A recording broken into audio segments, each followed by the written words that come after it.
زوجہ روئی اور تڑپ کے کہنے لگی عمر مجھے لگتا ہے صبح قیامت بھی تیری بیوی ہونے کی وجہ سے اللہ مجھے جنت عطا فرما دے گا، تیری زوجہ ہونے کی برکت سے۔ بھائی یہ معیار رکھا، خدا کی قسم ایسا شخص تاریخ میں دوبارہ نہیں آیا۔ اتنا بڑا آدمی، اتنا بڑا شخص، اتنا بڑا آدمی، اور پھر رنگ یہ ہے کہ عمر 22 لاکھ مربع میل کا حکمران، 22 لاکھ، اور کھجور کے درخت کے نیچے مٹی کا ڈھیلا لے کے سو گئے ہیں، پرواہ کوئی نہیں، کوئی مسئلہ ہی نہیں۔ 2 غلام ساتھ بیٹھے تو ایک روٹی حضرت عمر نے گھر سے منگوائی، تھوڑا سا سرکہ، تو غلام کہنے لگے ہم نے بھی کھانی ہے۔ فرمایا کوئی حرج نہیں، روٹی کو پیٹ بھر کے کھانا ضروری تو نہیں، 3 حصوں میں بانٹ لیتے ہیں۔ ایک آدمی آیا ہوا تھا مصر کا رہنے والا ملنے کے لیے، اس نے پوچھا عمر کدھر ہے؟ تو کہا وہ ادھر جاؤ مسجد میں بیٹھے ہوں گے، اور واپس آیا تو کہنے لگا وہاں تو 3 غلام بیٹھے ہیں، ایک روٹی بانٹ کے کھا رہے ہیں، لگتا ہے کئی دنوں سے روٹی نہیں ملی۔ کہا 3 غلام تو کوئی نہیں، وہاں 2 ہی تھے، تیسرے تو امیر المومنین تھے۔ اس نے کہا نہیں نہیں 3 غلام ہیں، کپڑے بھی ایک طرح کے پہنے ہوئے ہیں، بلکہ 2 کے تو پھر صحیح ہیں، تیسرے کے تو زیادہ ماڑے ہیں، کپڑے بھی ایک طرح کے، کھانا پینا بھی ایک طرح کا، اور ان کا نشست برخاست بھی ایک طرح کی ہے، لہذا کوئی فرق نہیں۔ حضرت ابو ہریرہ کہتے ہیں میں لے کے آیا، اور جناب عمر کو جب میں نے کچی زمین میں تامت سمیٹ بیٹھے دیکھا تو میں رو پڑا۔ میں نے اس مصر سے آنے والے کو کہا تو اس کے جلوے دیکھ، اگر اس کی ذات میں اتنا حسن ہے تو محمد عربی کا مقام کیا ہوگا؟ یہ مقام غور ہے، مقام غور۔ 10 محرم کو لوگ دیگے پکائیں گے نا؟ نہیں پکانی ہے؟ کوئی بول دے نہیں، ہاں نہ نہیں کر دے، پروگرام بدلیا تو نہیں دی عید کی کہ وہی کام شروع ہوا ہے، لات ٹائٹ ہونے والا۔ کیوں جی پکنی ہے نا دیکھیں 10 محرم کو انشاءاللہ تعالی، ہم بھی پکائیں گے انشاءاللہ، یہاں بھی پروگرام ہوگا۔ تو 10 محرم کو جو دیگ پکنی ہے تو ایسا نہیں ہو سکتا کہ 1 محرم کو حضرت عمر کے نام کی بھی کوئی پک جائے۔ اگر امام حسن حسین کے نام کی دیگیں پکے تو جو امام حسن حسین سے پیار کرنے والے ہیں، جو امام حسن حسین سے، ہم لوگوں نے بھی عجیب رٹا اپنایا ہے نا، ہم لوگ بات کا ایک پہلو دیکھتے ہیں دوسرا نہیں دیکھتے۔ حضرت امام حسن اور حسین کو بھی نبی پاک نے شہید کہا، اور جناب عمر کو بھی رسول اللہ نے خود شہید فرمایا، فرمایا شہید ہے، خود فرمایا اپنی زبان سے کہ یہ شہید ہے، خود میرا عمر شہید ہے۔ تو ان کے نام کی دیگ نہیں پکنی چاہیے، اس طرف نہیں ہماری توجہ ہونی چاہیے۔ اور اہل بیت نبو، یہ بات میں پہلے بھی کرتا ہوں آج پھر کرنا ضروری سمجھتا ہوں، اہل بیت کا پیار، سن لو کان کھول کے، اہل بیت کا پیار اگر ہمیں کسی نے سکھایا ہے تو سیدنا عمر فاروق نے سکھایا ہے۔ اہل بیت نبوت کی محبت اگر کسی نے سکھائی ہے تو کس نے سکھائی ہے؟ بول کے بتائیے، حضرت عمر نے۔ اہل بیت کا پیار ہمیں حضرت عمر نے بول کر کے سکھایا ہے۔ بھائی یاد رکھیں، کسی کی طاقت نہیں تھی دم مارنے کی حضرت عمر کے سامنے، طاقت ہی نہیں تھی، کیسر و کسرا کانپ جاتے تھے، جرأت ہی نہیں کرتے تھے حضرت۔ اور ہمارے تو تعلقات بڑے ہیں نا غیروں سے۔ حضرت ابو موسیٰ اشعری رضی اللہ تعالیٰ عنہ فرماتے ہیں میرا منشی سائی تھا، وہ کاتب کہتے تھے وہ لوگ، میرا حساب کتاب عیسائی تھا۔ تو فرماتے ہیں ایک دن میں نے وہ سارا حساب کتاب لین دین کے حضرت عمر کو دکھائے تو فرمانے لگے جس نے لکھے ہیں اس کو بلاؤ۔ کہنے لگے حضور مسجد نہیں آ سکتا۔ کیوں نہیں آ سکتا؟ کہنے لگے وہ عیسائی ہے۔ کہتے ہیں حضرت عمر جلال میں آ گئے، آپ فرمانے لگے جنہیں رب دور کرتا ہے تم کیوں قریب کرتے ہو؟ جنہیں اللہ دور کرتا ہے۔ فرمایا تم غیروں کو اگر عہدے دو گے تو اپنوں کا کیا بنے گا؟ اگر تم غیروں کو عہدے دو گے تو اپنوں کا، یہ سوچ ہے جو آج برما کے مسلمانوں کے لیے بھی ضروری ہے۔ کہا اگر تم غیروں کو عہدے دو گے تو اپنوں کا۔ ہم نے غیروں کو عہدے دیے تو دیکھا نا اپنے کس طرح کاٹے جا رہے ہیں۔ غیروں کو جو عہدے دے دیے یارانے سارے غیروں سے، روز دعویٰ ہوتا ہے چین ہمارا سجن ہے، چین ہمارا دوست ہے۔ او بھائی دوست ہے تو اس سے کہو نا کہ برما تو تمہاری ایک چھوٹی سی ریاست ہے، چین کے بغیر تو وہ سانس بھی نہیں لے سکتا، اس کو کہو نا اس حکومت پہ دباؤ ڈالے۔ لیکن ہم لوگوں نے غیروں کو عہدے دیے تو اپنے پس گئے۔ حضرت عمر کہتے تھے ذمی کا ہم ادب کریں گے، ذمی کافر کا ہم، ایسا کافر جو مسلمان ریاست کو قبول کرے، بدامنی نہ پھیلائے۔ ایک آدمی کو آپ نے دیکھا آنکھوں سے نابینا ہے اور بھیک مانگ رہا ہے. تو حضرت عمر کو نظر آ گیا. فرمایا کون ہو؟ اس نے کہا میں یہودی ہوں. فرمایا بھیک کیوں مانگتے ہو؟ کہا جب تک تندرست تھا مسلمانوں کو جزیہ دیتا تھا, بوڑھا ہو گیا ہوں کیا کروں. حضرت عمر نے گھوڑے کی پشت پہ بٹھایا, کافر کو گھوڑے کی پشت پہ بٹھایا اور بٹھا کے مدینے لائے. حضرت علی شیر خدا وزیر خزانہ تھے. فرمایا علی اس کا وظیفہ جاری کرو. کہا یہ کون ہے؟ فرمایا یہ یہودی ہے لیکن یہ ہمیں جزیہ دیتا رہا, بوڑھا ہو گیا بیچارہ, بھیک مانگنے پہ مجبور ہے, ہماری حکومت کے اندر رہتا ہے, اس کا پورا وظیفہ جتنا خرچہ اتنا وظیفہ لگاؤ. حضرت علی کہتے ہیں میں وظیفہ لگا رہا تھا اور وہ میرے نبی کا کلمہ پڑھ رہا تھا, وہ رسول اللہ کا کلمہ پڑھ رہا تھا. یہ مزاج, یہ نہیں کہ کافر. حضرت عمر نے گورنروں کو خط لکھے تھے کہ زبردستی کسی کو مسلمان نہیں کرنا, جہاں ان کی عبادت گاہیں بنی ہو گرانی نہیں, کوئی مندر کوئی گرجا ضائع نہیں کرنا.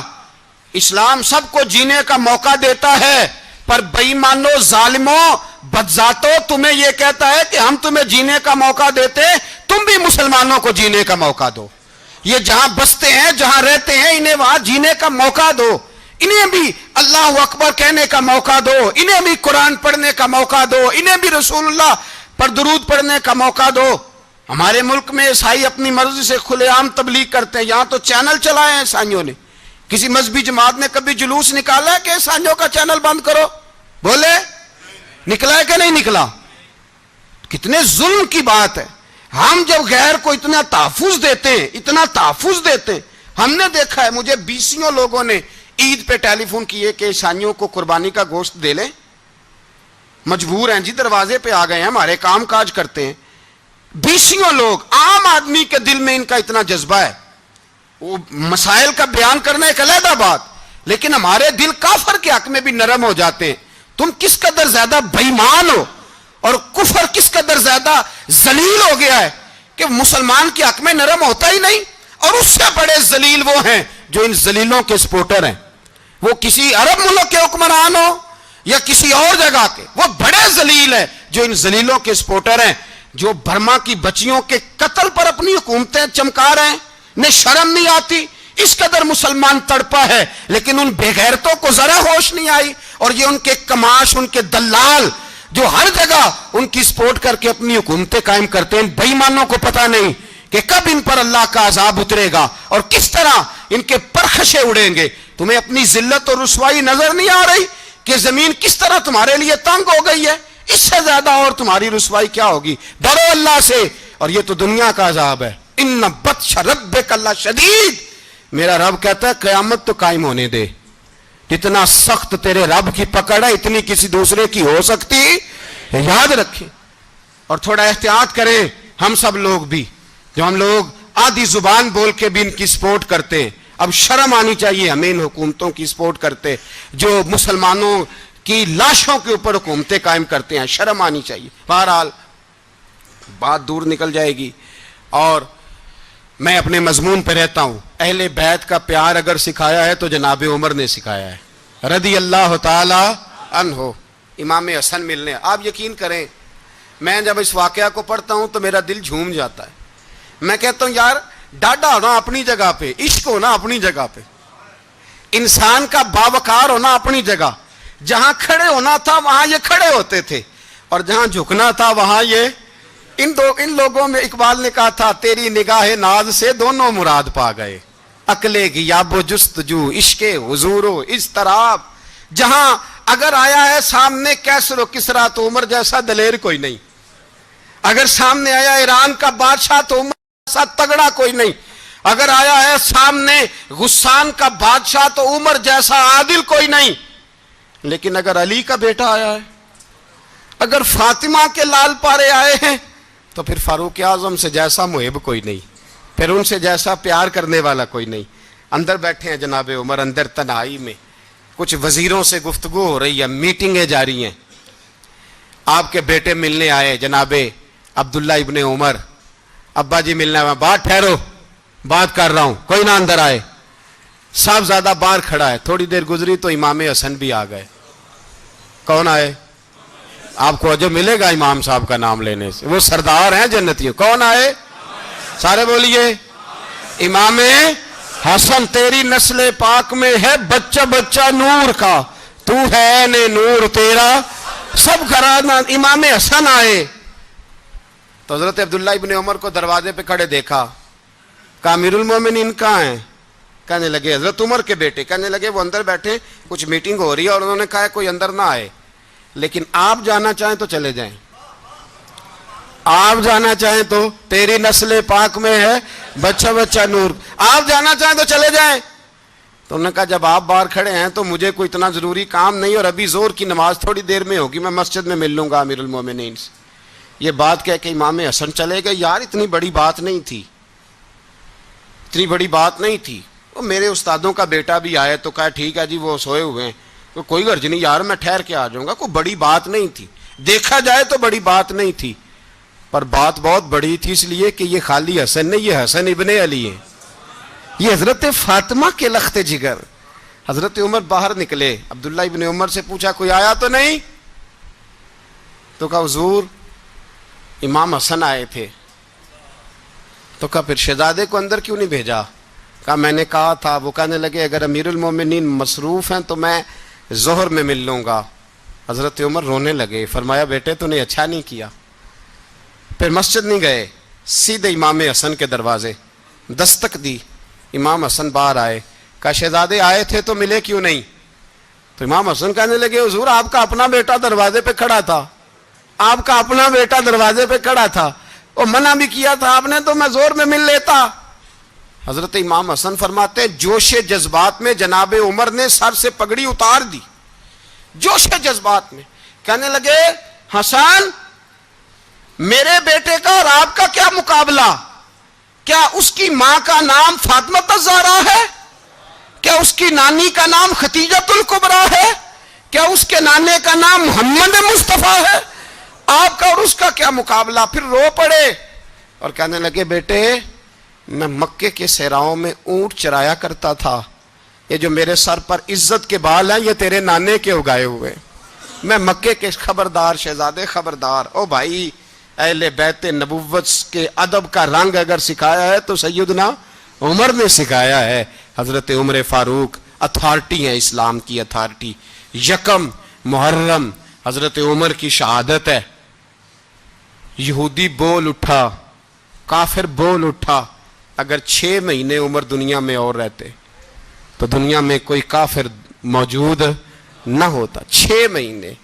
اور جب اس بطل جلیل کا جنازہ اٹھا, اللہ بخاری پڑھیے نا, اللہم ارزقنا شہادتا فی سبیلک, اللہ بسترے کی موت نہ دینا, شہادت کی دینا. عمر شہید ہوئے, مسجد نبی میں نماز پڑھاتے, اور جب جنازہ اٹھا تو مدینے کا پھر پیچھے جو دلیر بچے وہ مولا علی تھے. مولا علی, جناب عمر کا جنازہ اٹھا تو سب سے پہلی ہائے جو نکلی وہ حضرت علی کی زبان سے نکلی, اور حضرت علی کی ساری داڑھی آنسوؤں سے بھر گئی. لوگوں نے کہا کہ علی کیا ہوا؟ فرمانے لگے تم دیکھ نہیں رہے جنازہ کس کا اٹھا ہے, پلٹ کے دیکھو تو صحیح, تم پتہ نہیں یہ کون گیا ہے. کہ حضور کیا ہوا؟ آپ فرمانے لگے عمر اس طرح کے کام کر کے گیا ہے, اب ان کے رستوں پہ کون چلے گا؟ کون اس کے جگر راہ وفا میں نقش ایسے چھوڑ آیا ہوں, میں جس منزل سے گزرا ہوں وہ اب تک یاد کرتی ہے. حضرت علی حضرت عمر کے جنازے پہ کھڑے ہو کے کہتے ہیں اللہ مجھے اس طرح کے عمل کرنے کی توفیق دے جس طرح کے عمر کر کے گیا. میرے بھائی بطل عزیز, بطل حریت حضرت عمر رضی اللہ تعالیٰ عنہ, جو اپنی زندگی انقلاب والی گزار کے گئے. عمر جب دنیا سے گئے تو 80 دینار کا قرضہ تھا, 22 لاکھ مربع میل کا حکمران, اور اپنے بیٹے سے کہنے لگے بیٹے کوشش کرنا تیرے خاندان والے مل کے میرا قرضہ اتار دے, میری قبر پہ بوجھ نہ رہے, اور اگر خاندان والے مدد نہ کریں تو میرے دوستوں سے بات کرنا, وہ مدد نہ کریں تو پھر علی سے بات کرنا. ان کا پیار آپس میں اتنا, اور تو اختلاف ثابت کر رہا. 80 دینار کا قرضہ چھوڑ کر حضرت عمر دنیا سے گئے, اور جاتی دفعہ کہہ گئے میرے بعد میرے بچوں کو حکومت کے مشورے میں بھی شامل نہ کرنا, حکومت کے مشورے میں بھی میری اولاد شامل نہ ہو. اتنا بڑا شخص اتنا بڑا رنگ دے کے یکم محرم کو جب عمر فاروق کا وصال ہوا تو بیٹے سے کہنے لگے اماں عائشہ سے جا کے کہو میرا بھی نبی پاک کے روزے میں دفن ہونے کو دل کرتا ہے۔ ایک قبر کی جگہ ہے، اماں جی نے اپنے لیے رکھی ہے، بخاری ہے بخاری۔ حضرت عائشہ کے پاس صاحبزادے گئے، کہنے لگے اماں جی عمر کو زخم لگ گیا ہے، حالت بڑی پریشانی والی ہے۔ وہ کہتے ہیں اگر اماں اجازت دیں، سید عائشہ رو پڑی، فرمانے لگی کہ وہ اپنی قبر کی جگہ تو نہیں نہ کسی کو دیتا، پر عمر نے کمال ہی بڑا کیا، اسے کہو جاؤ گنبد خضرا میں قیامت تک جو مصطفیٰ پہ اور ابو بکر پہ سلام پڑے گا وہ تجھ پہ بھی سلام پڑھ کے جائے گا، جاؤ میں نے جگہ دی۔ اعلیٰ حضرت فاضل بریلوی رحمۃ اللہ علیہ فرماتے ہیں وہ عمر جس کے آدھا پہ شیدہ شکر، اس خدا دوست حضرت پہ لاکھوں سلام، اس خدا دوست حضرت پہ۔ آپ یقین کریں ممبر پہ بیٹھا ہوں، حضرت عمر کا جب نام لیتا ہوں تو میرے وجود کے رونگٹے کھڑے ہو جاتے ہیں۔ حضرت عمر کی زندگی جب پڑھتا ہوں تو لگتا ہے خدایا ایسے شخص بھی دنیا میں آئے، ایسے لوگ بھی دنیا میں ہو کر گزرے، ایسا شخص بھی آیا جس نے دنیا ساری اسلام کی گرویدہ کر دی، اور وقت آیا تو چرواہوں سے معافیاں مانگ مانگ کے کہا کہ دیکھنا عمر کے بارے میں دل میں بات کوئی نہ رکھنا۔